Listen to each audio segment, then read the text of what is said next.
प्रणाम। आप ब्रजवासी हैं और सन्यासी हैं। आप ब्रह्मचर्य के क्या नियम है और मैं इसको कैसे पालन करता हूँ? सवाल तो बहुत बढ़िया है और ये सभी युवाओं के जीवन में होना चाहिए। तो इसका विश्लेषण कैसे करें और इसका पालन पोषण हमसे कैसे होगा, हमारा जीवन कैसे तेज से ओज से भर जाए, आप थोड़ा वो हमें समझाएं। एक युवा जो है किस तरह इस मॉडर्न काल में, भौतिक काल में, भयावह काल में कैसे अपने जीवन को तेजस्वी बना सकता है, तो उसके लिए हमें कैसे पालन नियमों का करना है। तो सबसे पहले ब्रह्मचर्य का पालन करने के लिए हमारी जो शिक्षा पद्धति है, हमारी जो विचारधारा है, हमारा जो रोज़ का रूटीन है, जीवन शैली है, वो हमारी जीवन शैली जो होती है वो परमात्मा के अनुकूल होनी चाहिए, शास्त्र अनुकूल होनी चाहिए। अगर हम परमात्मा के अनुकूल और शास्त्र अनुकूल जीते हैं तो परमात्मा का एक दूसरा जो प्राचीन नाम है वो है ब्रह्म, और ब्रह्म नाम से ये परिभाषित होता है ब्रह्मम आचरयति। ब्रह्मम आचरयति का अर्थ होता है शुद्ध ब्रह्मचारी, जो ब्रह्म का आचरण करता है, ब्रह्म के द्वारा बनाई हुई लकीरों पे चलता है, ब्रह्म के द्वारा बनाए हुए व्यवस्था को पालन करता है, तो मानसिक रूप से वो ब्रह्मचारी रहता है। और मानसिक रूप से जो ब्रह्मचारी है वो शारीरिक और बौद्धिक रूप से भी ब्रह्मचारी रह सकता है।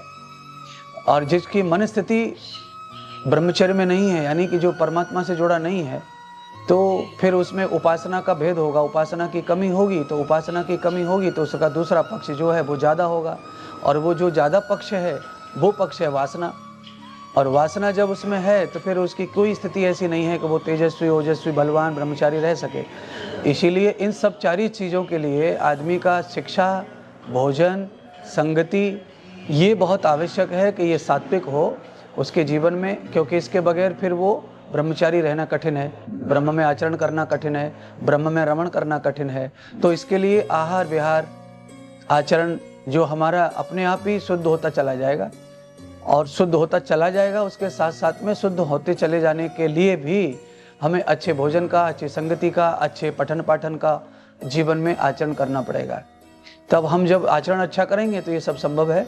और फिर भी आपका मन कंट्रोल नहीं होता है तो उसके लिए आप अपने मन को कंट्रोल करने के लिए कुछ दिनों के लिए, 2-3 महीने के लिए आप ऐसा संकल्प कर लो कि मुझे केवल मूंग की दाल खानी है और कुछ नहीं खाना बस।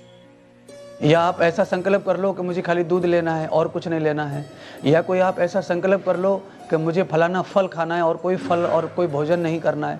तो जब 2-3 महीने के लिए आप किसी एक वस्तु का आहार सुबह या शाम 2 ही बार करते हैं तो धीरे धीरे हमारे शरीर की शुद्धि हो जाती है, मन की बुद्धि की शुद्धि हो जाती है, हमारी बड़ी आंतों की शुद्धि हो जाती है, मल और मूत्र की शुद्धि हो जाती है।